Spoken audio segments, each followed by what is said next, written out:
Agriculture is omnipresent along the highways connecting our Fairmonts and St. Peters, New Ulms and Wasicas, something we all see but few interact with, at least so we think. Because when you think of Mankato, you should think of soybeans. The two mountainous structures that dominate both the northern and southern edges of the city, they process soybeans, and they impact so many businesses and so many people.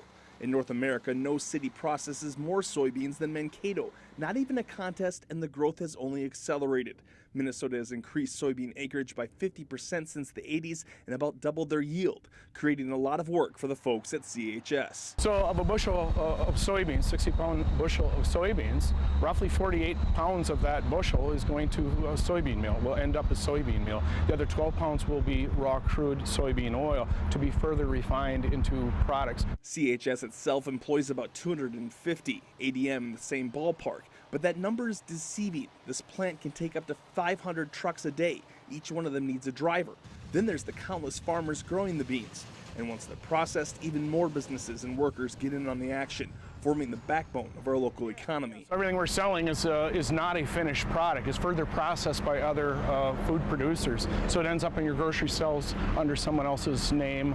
These are raw products that we're turning into a semi-finished good. So we touch a lot of other industries, a lot of other businesses. They might be overlooked because they don't employ 1,000 people. Hubbard and Ridley have done so well in this area because some of their bases are these high proteins that come from soybeans. Our livestock industry in southern Minnesota has done really well. Well, it's because they can get that protein to feed their animals. Agriculture dips into many different sectors of the economy, so it's quite the task figuring out just how far the whole thing goes. Because of easy access to the feed, we have more pork operations, more pork processing plants.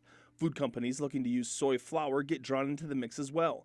But business leaders want to see even more. One of the main things that happens here in Mankato is the soybeans are brought in, they're processed, and it makes way for all kinds of new products.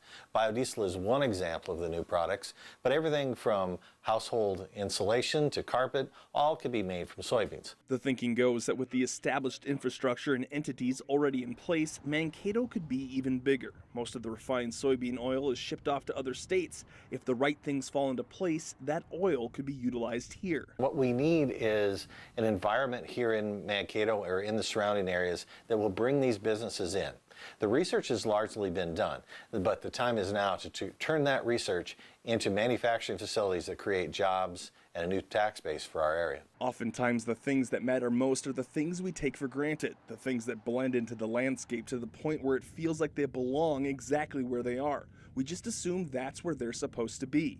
Highways get us where we need to go, provide the mobility so vital to our economic success. But for Mankato, it's the things that don't move that provide our foundation. Soybeans built Mankato. It's not the most glamorous origin story, but it is ours. In Mankato, Ryan Gustafson, KEYC News 12.